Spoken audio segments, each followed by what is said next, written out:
Chapter 13. An Enchanting Dinner. Dinner that night was the singular, most intense experience Julienne had ever known. She had given in to one night of pure imagination, romance and splendour. For one night, she would let herself think and feel without monitor. She had given herself permission to indulge in her fantasies. No movement in the room escaped her heightened level of awareness. To any spectator, it seemed a mere meal, one of millions happening at that very moment, pleasant but unremarkable. But to Julienne's pulse rate and extreme excitability, it was a dinner that would be preserved in her mind until her deathbed. It had begun the moment Austen had stepped into the room. His eyes had lit at the sight of her, and she was overcome with the fact that she had just an hour before kissed the most handsome and extraordinary man in the world, occupation aside. In that moment, she saw him in all his glory, her mind registering and storing each bit of information her eyes feasted upon. He was beautiful. Details. Her mind demanded and forced herself to look deep into his dark, shining eyes. She intently studied the width of the copper ring and the round ebony it surrounded. She followed the lengths of his lashes but restrained herself from counting each one. She studied the sheen of his hair, the wave, the curl. It was like nothing she'd ever seen before, and had to clasp her hands together to squelch the urge to reach out and claim that wonderful head as her own possession. She wanted those warm lips to watch and kiss whenever she pleased. She wanted to be able to trace his jaw and tanned skin all day without interruption. She was further awed by the contrast of the elegant silver-grey brocade material across the expanse of his shoulders, to the black leather pants that displayed slim hips and long, lean legs. She was overcome by the yearning to keep him with her, to put him in her reticule and take him everywhere she went. Instead, she held out the hand he was reaching for, and revelled in the feel of his soft lips upon her upturned wrist.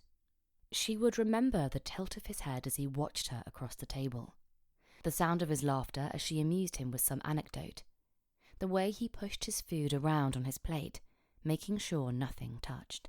She could feel her own eyes sparkle in response to his, and if caution rose its head as to the discretion of her actions, she pushed it away. She would deal with that tomorrow.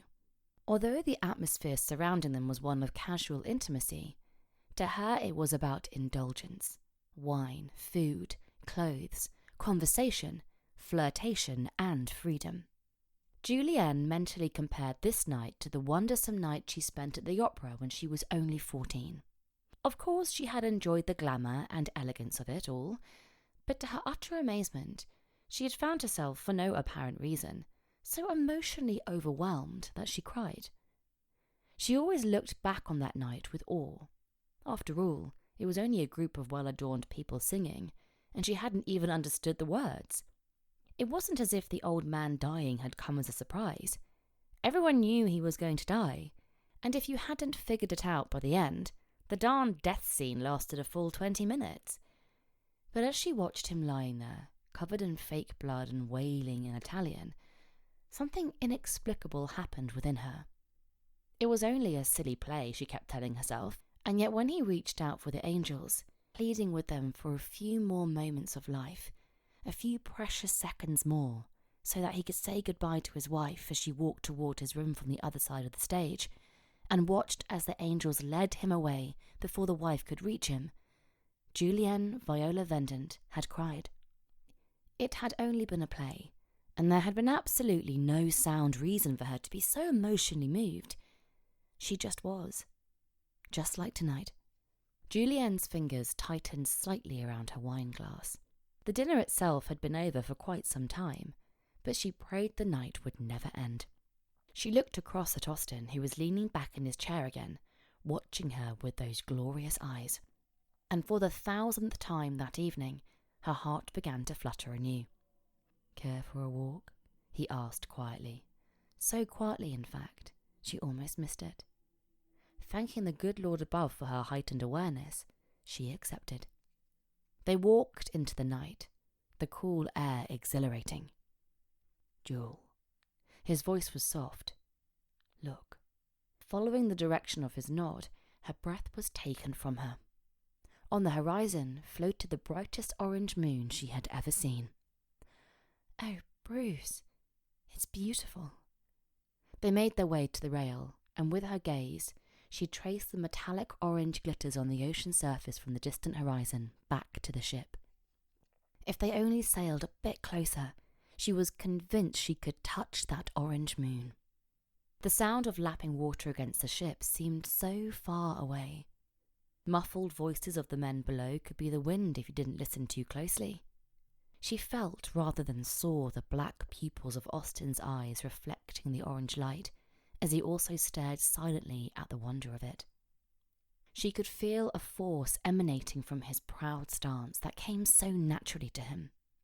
His all-knowing stare and confident presence seemed to become a part of her. With a deep breath, she drew strength from him. She could feel his power grow within her.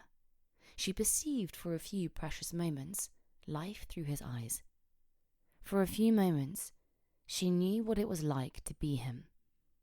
She knew all he knew.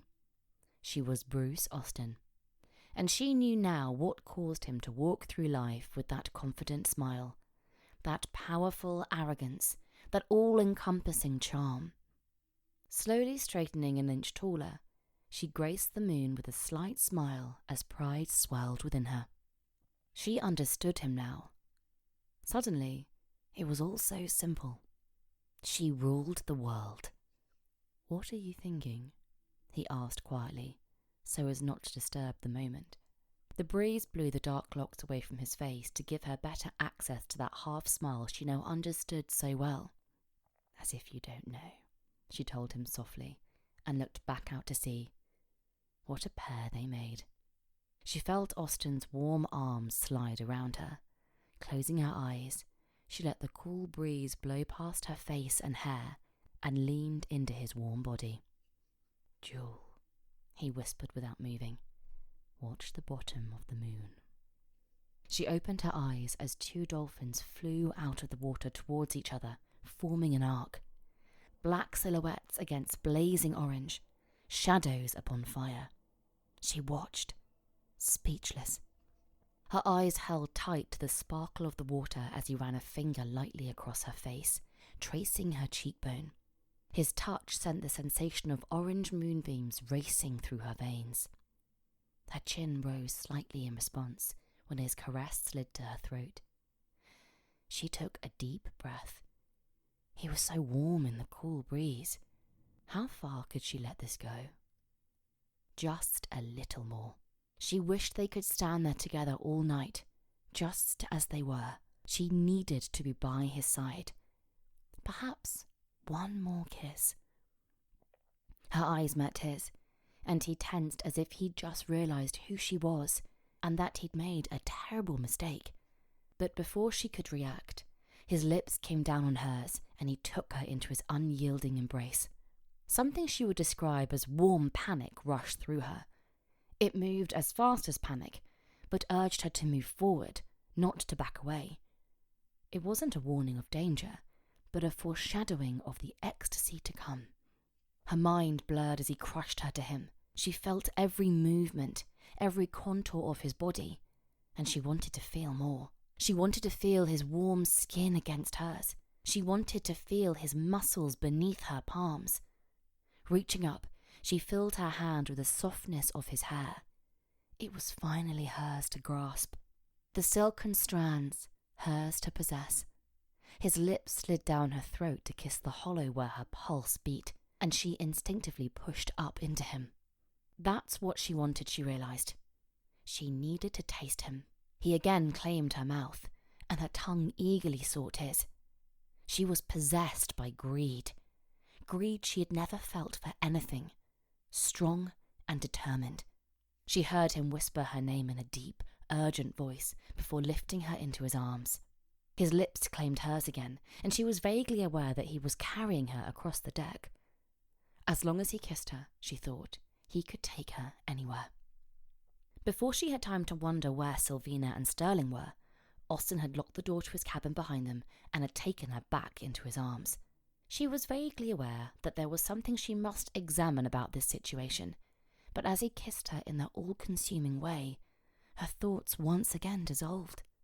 Their embrace was uncompromising, afraid if they loosened their hold, some unknown force would drag them in different directions, to never be together ever again. Austen's hands came up to cup her face, and he gently lifted his perfect lips away from her. He studied her face, and she suddenly feared that the most glorious opportunity of her entire life was over. She'd had her time, but it was now finished. Her few precious moments to be taken with relish, to be taken advantage of, to be taken to heart, were now to be relegated to the memory book of her mind. By all that's holy, he was the most beautiful jewel. A lump rose in her throat. It spoke too soon. It couldn't end. Filled with awe, she reached up and placed a finger to his lips. He gently closed his lips around her finger. Captain Bruce Austen frowned down into those wide, eager pools that watched his mouth. What the hell was he doing? She was a blasted virgin. How could he even be thinking about this? But for a goddamn innocent, she made him wild. What the bloody hell was it about her that drove him so crazy? Why was it so hard for him to control himself with her? First his anger, now his desire. Never in his life had he been unable to control his passion, and he'd be damned if he was going to lose control to a blasted virgin. Jewel. He tried without success to sound stern. Her eyes met his, and he was taken aback by a new onslaught of lust washing over him. He meant to tell her to leave, to go back to her cabin before he did something they'd regret. Not that he wouldn't be able to control himself, but he had no words as she stepped up on tiptoe and slowly, so slowly, pressed her pink lips to his. He was lost. The curses he knew he should be thinking were unintelligible in the swirling chaos that was once his rational mind. A surge of intensity had her climbing into his arms as they crossed to the bed. He gently lay her down and slid down beside her. Her lips lifted to claim his, eager to taste as much of him as she was allowed. There was definitely something she had to think about, but she couldn't concentrate long enough to focus on what it was. She didn't care. She pulled him closer, luxuriating in the length of his body lying over hers. That was it. Standing up and kissing was done by many. Lying down and kissing was done by lovers. She had to think about this. Was she about to become his lover,